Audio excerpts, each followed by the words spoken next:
Now, I just saw a video from Visions, and that is pertaining Archbishop Duncan Williams. Now, recently we've been talking about Archbishop Duncan Williams. If you haven't seen those videos, check the channel.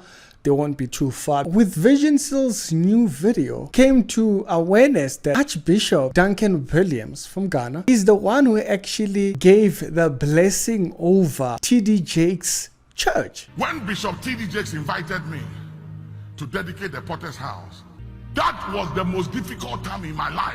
Sitting there was the Vice President of the United States, and every big shot in the Christian community was sitting there.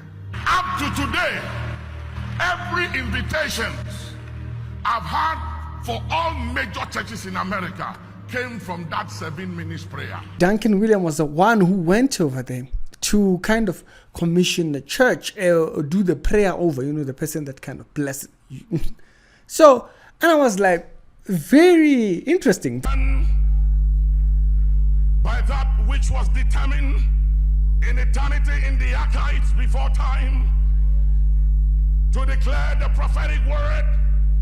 Now, Satan, hear ye the word of the Lord. He will run his race. He will finish his course. But not only that, Paula White says he is her spiritual father. Everything that pertained to my eternal destiny, the original intention of God, has now come into my life in divine alignment, and that all happened as a result of my covenant connection and relationship to Archbishop, to Papa.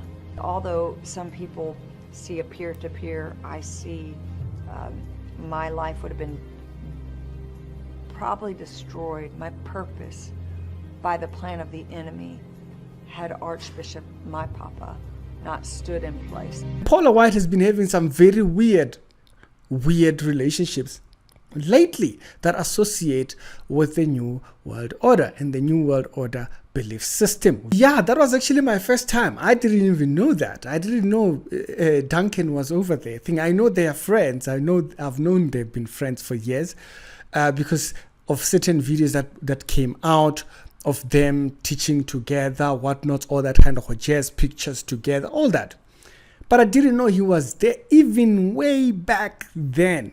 We're not pinning anything, but we are saying this association is just weird. No, okay, sometimes association doesn't tell you too much, but sometimes it does spell a lot. And why do I say that? Paula White came out saying that he, Bishop Duncan Williams, is her spiritual father. My covenant connection and relationship to Archbishop, to Papa. This one I did not see. Him being the spiritual father of Paula White. Remember, Paula White was Trump's preacher, advisor, what. But that's not the thing that really is concerning, really. There's something about the whole association with politics with Paula White that kind of really much concerns me, is that she's been seen endorsing people like Dr. Moon. There's this lady from China, I don't know if she's from China or what, sees herself as the daughter. Like, you see, Jesus is the begotten son. Yeah, she sees herself as the begotten. Have the heart of the mother and can convey a mother's heart to God's children. Yes, indeed. The completion of the providence will take place through the only begotten daughter, the mother of peace, the only begotten daughter. 나 독생녀 하나님의 딸이야. 6-7년 만에 하나님이 찾은 독생녀야. 예수님 혼자서는 도저히 안 되잖아. 기독교 섭리는 독생녀를 탄생시키기 위한 준비를 해야 되는 거야. 그리하여 1943년에 독생녀가 탄생했습니다. 지금의 여러분들의 주인은 나 하나밖에 없어. 예. 그거 알아야 돼. 독생녀야. 독생녀. 인류의 참 주인이야.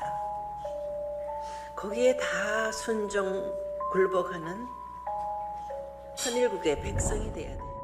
여기 오늘 모인 여러분들이 참 부모와 하나 되어 하나의 세계는 기필코 우리 손으로 만들 수 있습니다. Dr. Moon, this same person that was being given a shout out by Paula White, has been very clearly associated with Bishop Noel Jones. And we know Noel Jones, T.D. Jakes, one WhatsApp group, right? Weird doctrine. She teaches weird doctrine and claims that Duncan Williams is a spiritual father. What's going on with Mandem? And then he has this whole thing with the sword and him handing out swords and whatnot. This is kind of really just coming in. It's just really defining what we are seeing at the end. Personally, I think people should really listen to what people teach. Remember when I spoke about him going to give Pastor Eze the sword? There's something he said there. I want to do something prophetic in bridging the gap between one generation and another generation. Bring me the sword. The greater intercessor ever lives to make intercession for you to fulfill your mandate. Tonight I want to hand you over a sword, which is a symbol of authority in the spirit. Whenever you lift up this sword, let heaven respond. And let heaven respond by lightnings, by thunder, by earthquake, by fire. And if you hear the words that he is saying, he says that when Pastor Eze raises the sword, God will answer with lightning and what. The Bible tells us what the sword is. The word is the sword. So why would God respond with lightning because you prayed and held a physical sword? These doctrines that kind of extend out, they kind of want to reach. They want to reach outside spiritual position of our relationship with God. They want to get out of that into the physical realm. You know, with the false prophets selling items and all these kind of things. So they try to create some form of a relationship that you are meant to be bound by in the physical world. Hey, lift up the sword. What will happen? And it's kind of very telling if you listen to that. Remember when he was thinking the prayer that he made at T.D. Jakes' church? Yeah, he declares that a prophetic what. And we've seen what has been coming out of T.D. Jakes' church. The material endorses false doctrine. That's why T.D. Jakes himself is so embraced by people like associations that he has. I just find them interesting. I'm not really making any final thoughts about them. I'm just saying these associations he has, I find them very interesting.